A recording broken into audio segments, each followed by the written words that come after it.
Last lecture we study about set. इस प्रकार से हमने सेट के 6 लेक्चर मैंने यूट्यूब पे डाले हैं, तो हमारा जो सेट का चैप्टर है वो कंप्लीट हो चुका है। Today we start chapter 2 relation and function. For relation and function we have to learn about cartesian product of two set. In everyday life we across many patterns and characteristics such as brother and sisters, teacher and students, and in mathematics relation between two lines are parallel or intersect between two numbers a equal to b, a less than b, b greater than c, b less than c. There are many relation in mathematics and general life.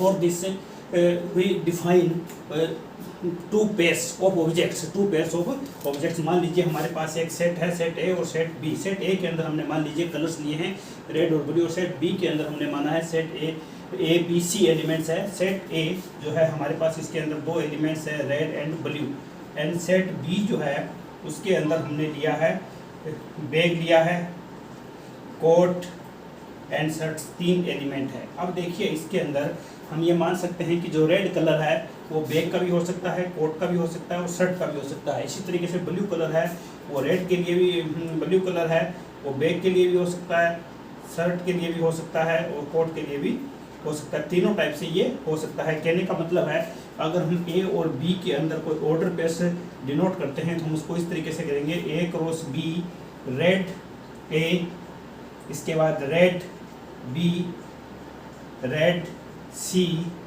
Blue A, blue B and blue C. तो इस तरीके से इसके अंदर हमारे पास total 6 order pair बन रहे हैं, यानी ए क्रॉस बी के अंदर है हमारे पास 6 जो है रिलेशन है वो डिफाइन हो सकता है। मतलब 6 प्रकार के हमारे पास ऑर्डर पेयर बन रहे हैं। ए क्रॉस बी में 6 ऑर्डर पेयर हमारे पास बन रहे हैं। तो अब ये जो क्या है इसको हम कहते हैं कार्टेशियन प्रोडक्ट। ये है cartesian product. Cartesian product definition क्या बनती है? Cartesian product given two non empty set. मान लीजिए हमारे पास 2 सेट है P and Q। Let set P and Q are two non empty set. Set P को हमने रेड और ब्लू एलिमेंट्स लिया है और सेट Q के अंदर ABC लिया है। सेट P एंड Q लिया है हमने।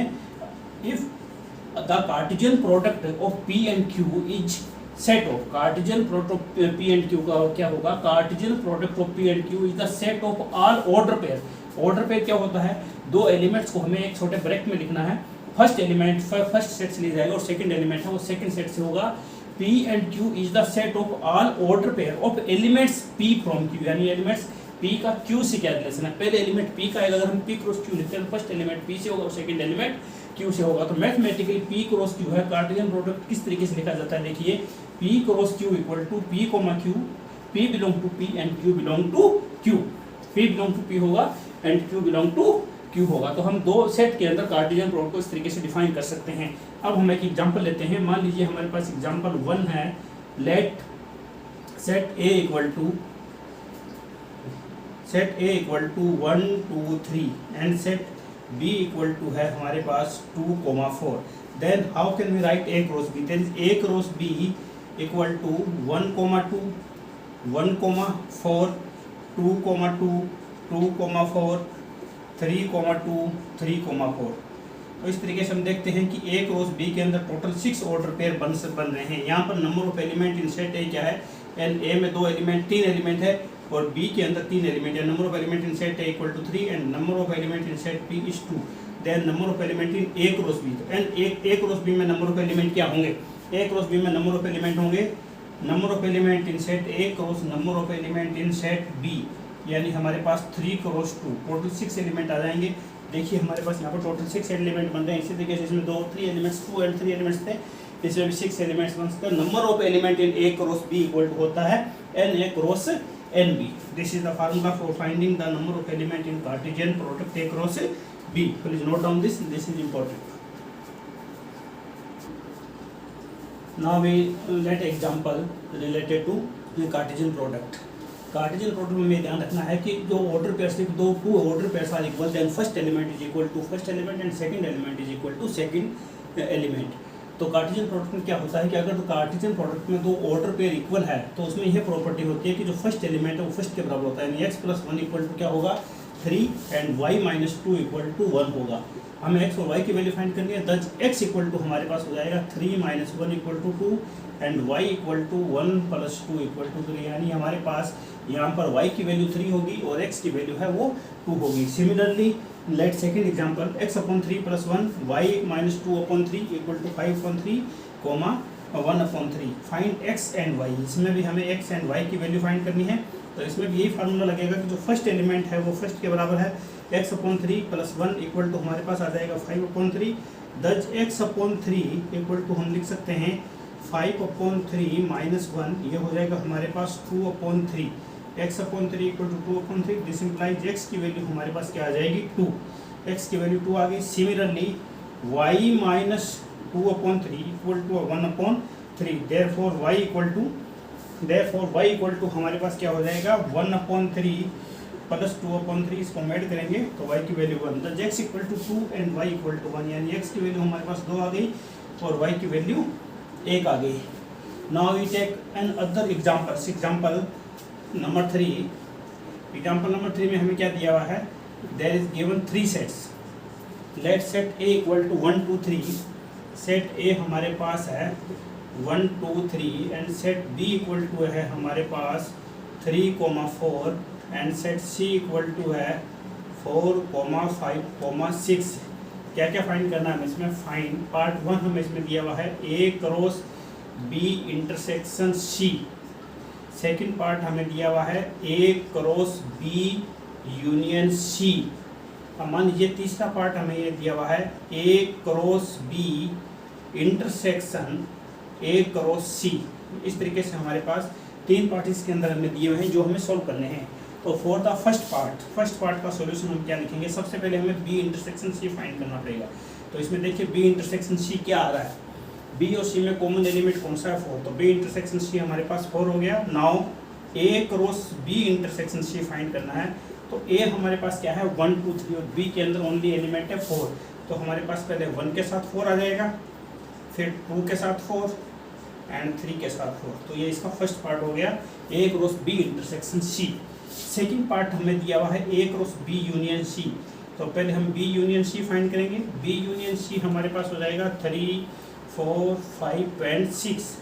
Then a cross b union c हम अब लिखेंगे, a cross b union c हमारे पास क्या आ रहा है a cross b union c। यहाँ देखिए मैंने लिखा है a cross b intersection c, तो यहाँ मैंने पास 1 4 2 4 3 4 a की तीनों एलिमेंट्स मैंने लिए हैं। इसी तरीके से इसमें हमें a की तीनों एलिमेंट लेने पड़ेंगे। पहले हम लेंगे एक एलिमेंट 1 1 3 1 4 1 5 1 6। अब b का a का दूसरा एलिमेंट है 2, तो 2 3 2 4 2 5 2 6। अब b a का तीसरा एलिमेंट क्या है 3, तो हम लिखेंगे 3 4 3 5 3 6। तो ये सभी एलिमेंट्स इसके अंदर आएंगे। इस तरीके से देखिए a cross b union c के अंदर 3 × 4 यानी 12 एलिमेंट्स टोटल हमारे पास इसके अंदर बन रही हैं। अब थर्ड पॉइंट क्या है, थर्ड है हमारे पास a cross b intersection a cross c। तो पहले a क्रॉस b लिख लीजिए क्या आता है, a क्रॉस b हमारे पास हो जाएगा 1 3 2 3 3 3, फिर 1 3 1 4 1 3। इस तरीके से लिखिए, पहले एक एलिमेंट्स लीजिए 1 3 1 4 2 3 2 4 3 3 3 4। इसके बाद हमें लिखना है a cross b and a cross c। अब लिखिए a क्रॉस c, तो a क्रॉस c में कौन कौन से एलिमेंट आएंगे 1 4 1 5 1 4 1 5 1 6। इसी तरीके से 2 4 2 5 2 6। अब 3 के साथ तीनों एलिमेंट आएंगे 3 1 3 2 3 4 3 5 एंड 3 6। अब हमें इनसे अंदर कॉमन एलिमेंट्स देखना है। तो देखिए a के अंदर हमारे पास आ रहा है a क्रॉस b के अंदर 1 3 1 4 1 3 1 4 2 3 2 4 3 3 3 4। इसके अंदर है 1 a और b के अंदर कॉमन एलिमेंट 3 है। तो फर्स्ट एलिमेंट 3 के साथ हमारे पास क्या क्या आ रहा है, देखिए 3 3 के साथ हमारे पास इसमें आ रहा है 3 4 3 5 और 3 6, तो हमारे पास 3 4 3 5 और 3 6 आ जाएगा। तो हम अब इसमें लिखेंगे A cross B intersection A cross C equal to हमारे पास आ जाएगा 3 4 3 4। देखिए इसके अंदर 3 4 है, A के अंदर 3 4 है, A के अंदर 3 4 है। अब 1 3 इसके अंदर नहीं है, 1 4 इसके अंदर नहीं है, 2 3 इसके अंदर नहीं है, 2 4 नहीं है, 3 3 नहीं है, तो 3 4 इसके अंदर A cross B intersection A cross C के अंदर हमारे पास A क्रॉस B के अंदर कौन कौन से एलिमेंट एक बार दोबारा देख लीजिए। A क्रॉस B के अंदर 1 3 है, इसके अंदर ये नहीं आ सकता, 2 3 इसके अंदर नहीं आ सकता, तो ये 1 और 2 फर्स्ट एलिमेंट जो है हमारे पास A क्रॉस C लिखा है मैंने, A क्रॉस C के अंदर जो है A क्रॉस C के अंदर 1 3 1 के साथ कोई भी एलिमेंट 3 वाला नहीं आएगा, और 2 के साथ हमारे पास 4 आएगा A क्रॉस B में, C के साथ वो नहीं आएगा, तो इसमें फर्स्ट एलिमेंट 3 आ सकता है। फर्स्ट एलिमेंट 3 के साथ इसमें क्या आएगा 3 3 और 3 4, लेकिन इसमें 3 के साथ सिर्फ 4, तो A cross B intersection A cross C के अंदर क्या आएगा 3 4। Please note down this is important example.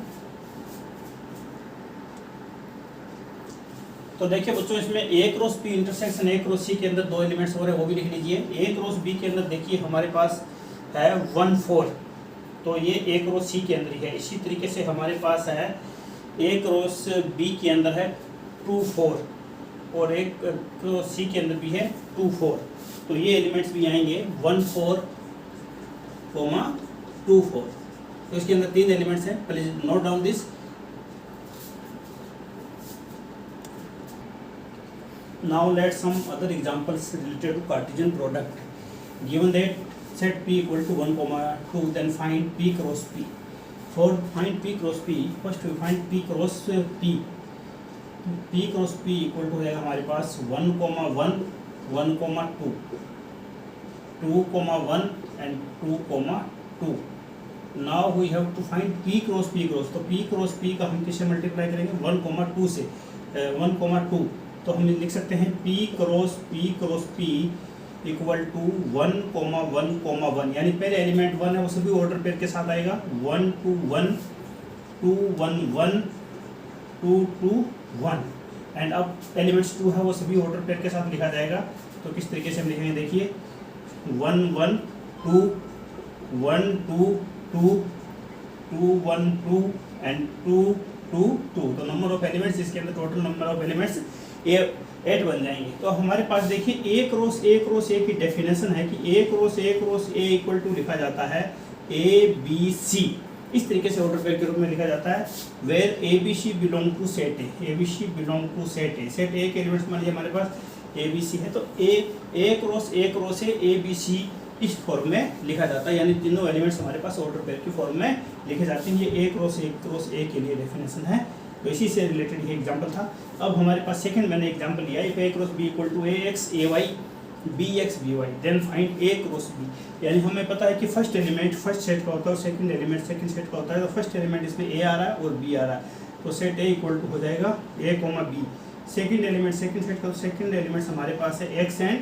Y, तो इस तरीके से हम सेट A और B फाइंड कर सकते हैं। हम इसको वेरीफाई भी कर सकते हैं कि number of elements in A हमारे पास 2 आ रहा है और N B में भी 2 एलिमेंट आ रहा है, तो N A cross B equal to N A cross N B होता है, यानी हमारे पास ऊपर जो एलिमेंट्स है वो 4 एलिमेंट्स आ रहे हैं, 2 क्रॉस 2 इक्वल टू 4।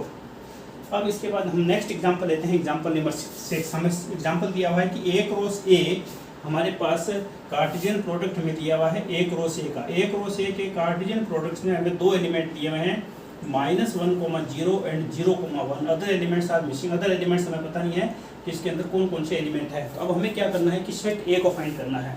इसमें यह है कि सेट A के फर्स्ट एलिमेंट और सेकंड एलिमेंट भी सेट A का है, तो इसमें डिफरेंट एलिमेंट्स क्या क्या बन रहे हैं देखिए। एक इसके अंदर एलिमेंट्स आ रहा है -1 आ रहा है, एक एलिमेंट 0 है और तीसरा एलिमेंट 1 आ रहा है, यानी A के अंदर हमारे पास 3 एलिमेंट है। हमें ये भी गिवन है कि A क्रॉस A में 9 एलिमेंट हैं। If number of element in A cross A equal to 9, but we know that NA cross NA, A cross A में नंबर ऑफ एलिमेंट क्या होगा NA क्रॉस NA। यहाँ हमारे पास 9 दिया हुआ है, तो तो यहाँ एन ए का स्क्वायर हो गया। कहने का मतलब है कि हमारे पास number of element in n A, number of element in set A के अंदर हमारे पास टोटल कितने एलिमेंट होने चाहिए? 9 एलिमेंट है। तो इस सेट ए के अंदर अगर एक रो से में 9 एलिमेंट है तो सेट ए में हमारे पास 3 एलिमेंट होंगे। वो तीनों डिफरेंट एलिमेंट्स हमने फाइंड कर लिए हैं। कौन कौन से हैं? -1, 0 एंड 1। अब हमें फाइंड करना है, मान लीजिए एक रो से हम लिखना चाहते हैं तो हम क्या लिखेंगे? -1 -1। पहले हम लिखेंगे -1 फिर हम लिखेंगे -1 0, ये इसके अंदर आ चुका है। फिर -1 1, इसके बाद में हम लिखेंगे 0 -1 0 1, इसके अंदर आ चुका है 0 0, ये एलिमेंट्स हो गए। इसके बाद में हम क्या लिखेंगे? 1 1 कोमा -1 1 कोमा 0 एंड 1 कोमा 1। तो हमारे पास टोटल एलिमेंट्स है, इसके अंदर 9 एलिमेंट्स बन गए हैं। देख लीजिए सारे एलिमेंट्स हमारे पास डिफरेंट होने चाहिए। -1 का तीनों के साथ पेयर हो गया, -1 0 हो गया, -1 हो गया एंड -1 का हमारे पास 1 के साथ भी हो गया। इसी तरीके से 0 -1 आ गया, 0 1 आ गया, 0 0 आ गया, फिर 1 का आ गया, 1 -1 आ गया, 1 0 एंड 1 1। तो रिमेनिंग एलिमेंट्स मैंने इसके अंदर इंक्लूड कर दिए हैं। तो टोटल जो रिमेनिंग एलिमेंट्स थे हमारे पास 7 हैं। अब एक रो से एक टोटल 9 एलिमेंट्स हमारे पास हो गए हैं। तो इस तरीके से हम कार्टेशियन प्रोडक्ट से रिलेटेड कोई भी प्रॉब्लम सॉल्व कर सकते हैं। तो मैंने इसमें क्या बताया आपको, अगर हमें एक रो से फाइंड करना है, 3 एलिमेंट्स ऑर्डर पेयर के फॉर्म में लिखे जाएंगे, a b c belong to set a. इसके साथ ही ये हमें पता होना चाहिए कि फर्स्ट एलिमेंट है फर्स्ट सेट का होता है और सेकंड एलिमेंट है ऑर्डर पेयर में सेकंड सेट का होता है। और हमें एक्स वाई अननोन वैल्यू जब फाइंड करनी आती है तो हमें अगर 2 ऑर्डर पेयर इक्वल दिए हुए हैं तो फर्स्ट ऑर्डर पेयर का first element second order pair के फर्स्ट एलिमेंट के बराबर होता है, सेकंड एलिमेंट सेकंड कोरिस्पोंडिंग एलिमेंट्स है वो इक्वल होते हैं। ये हमें ध्यान में रखना है।